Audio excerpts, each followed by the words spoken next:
Hello there folks, and welcome back to Space Engineers. Today we're going to do something we haven't done in a long time, and that would be we are going to be doing essentially a montage episode, because we really want to finish this station, and I want to get it done this episode so that we can move on to bigger and better things, because I do have bigger and better things in mind. And in fact, the bigger and better things that we have in mind are user requests by you guys. So what we're going to be doing is, I actually like this idea a lot for multiple different reasons, making a grinding station. Right now we have a whole bunch of ships that right now are sitting waiting to be grinded. We have this one here, we have wherever our military transporter is over there, way the heck over there. And we also have a couple of broken down ships that need to be ground up.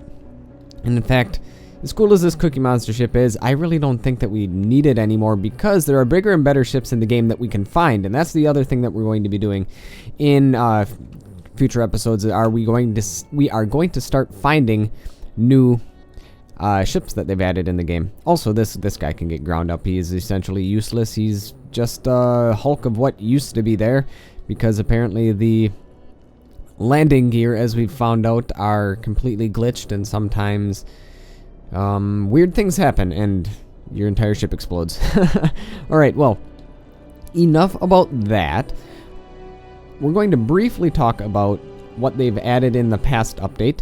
The past update, they've added what's considered to be fine-tuned controls for docking, and I haven't really experimented with this much, so I'm not going to go into it very much yet, because I haven't, well, had a chance to do much with it. But hopefully in the next episode we'll get a chance to do something with it, and that's using remote controls to essentially use fine-tuned controls. If you've ever played Kerbal Space Program, they have fine-tuned docking controls, which make it a lot easier to dock your ship to these connectors over here, which I'm currently grabbing stuff out of.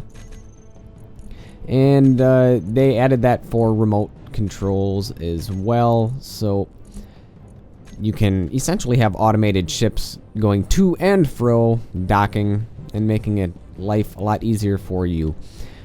Alright, well, that's about it for that. I'm going to take a look at the update a little bit more, because it literally just came out about half an hour ago, so I haven't really had a chance to play around with it much.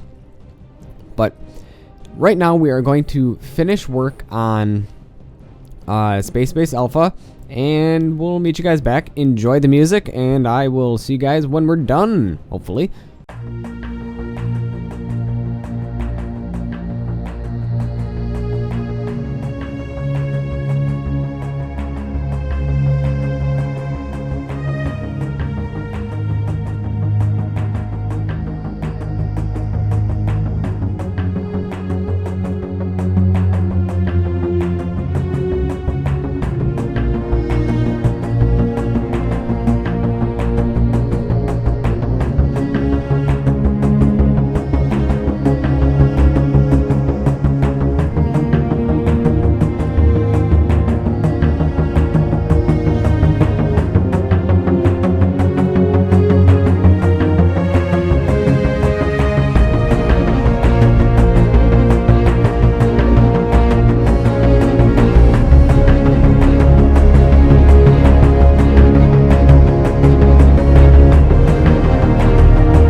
one more fight.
Alright, and we are back, and it is finished, for now at least.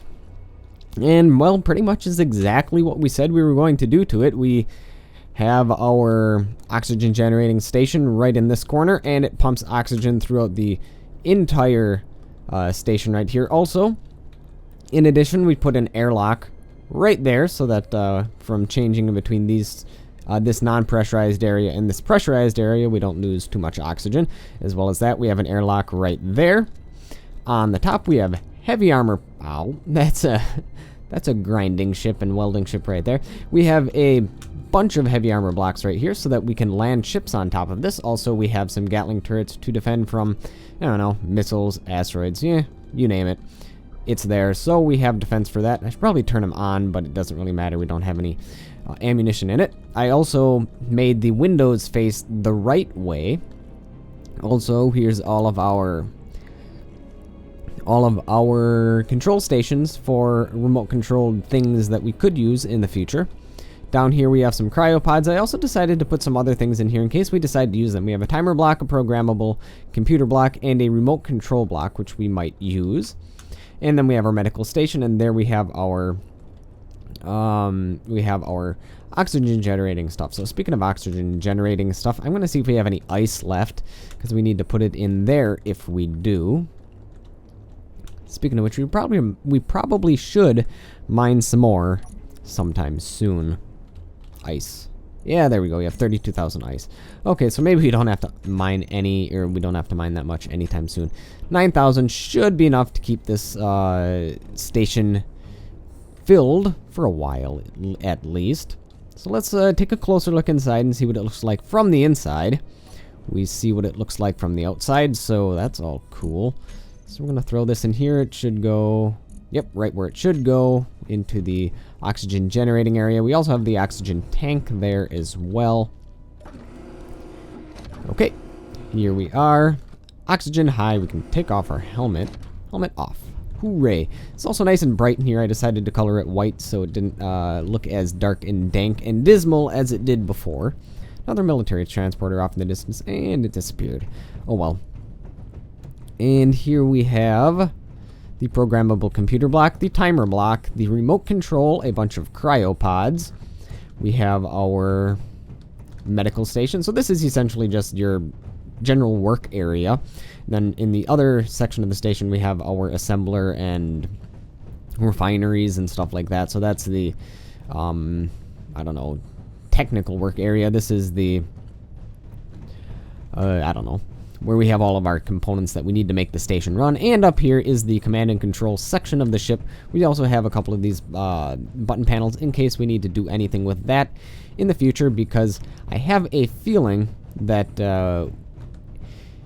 I'm not sure if we should make the grinding station a grinding station or a grinding ship, like a really, really massive grinding ship, because some of those ships that we have are going to be fairly hard to move, especially that, wherever it is. It's the military transporter. We shot out most of its engines, and we don't really have any ship that's large enough to transport it. I mean, our mothership could, because it has the gravity drive, but it has a paltry sum of gyroscopes, and it has a hard time turning itself, let alone another massive ship attached to it.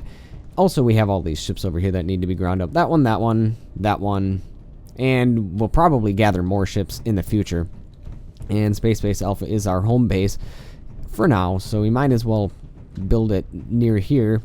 But if we make it a ship, we can move it if we ever decide to, and I think that is a very valuable feature. Also, we could technically make it a station and then put engines on it and make it a ship, because we do have that functionality. I suppose I better put my helmet back on. And if we do decide to make it a separate station or a ship, that means we're going to have to attach it via merge blocks, which means we're going to have to find an area to put it. And I have a very good idea of what this grinding station is going to look like. It's going to essentially be an array of grinders with a gravity generator, probably several gravity generators. And it's just going to be kind of a flat-looking piece almost. And there's going to be a command and control section on the bottom and a little bit of a living quarters as well. And then to grind these ships, what we'll do is we will put mass blocks on the ships that we're going to grind. We're going to turn on the gravity generators and just let the gravity suck the ships all the way down until there's nothing left. That's the idea anyhow. Also, we're going to have bunches of cargo containers, conveyor systems, and stuff like that so we can transport the goods from the grinders to whatever ships that we need to put the materials on. Chances are we're going to probably put the materials on a ship like this because, well, it's a transport ship. And that's what transport ships are for, are they not? Yes, they are. Alright, so that's probably what we're going to do. So we're going to probably want to make it so it can fit something like this. Maybe we'll actually replace these landing gear with merge blocks now that they've kind of fixed merge blocks for the most part. Because I've had issues with merge blocks in the past, if you remember my regular survival world. Whenever you would merge something to it, a whole bunch of blocks on the, well, next to the merge blocks would get damaged, and it was really kind of annoying. But I think they mostly fixed that issue, so you might have to have a chance with merge blocks again. So, well, there we go. That was a successful episode. We accomplished a lot. Next episode, we're going to begin work, or maybe even finish work if we decide to do another montage type episode on the grinding ship, so we can start grinding this stuff. I mean, I think it'd be fun to watch this stuff just essentially evaporate as a grinding ship eats it up. Anywho, I think that'll be it for this episode. Thank you folks for watching, and I'll see you guys next time.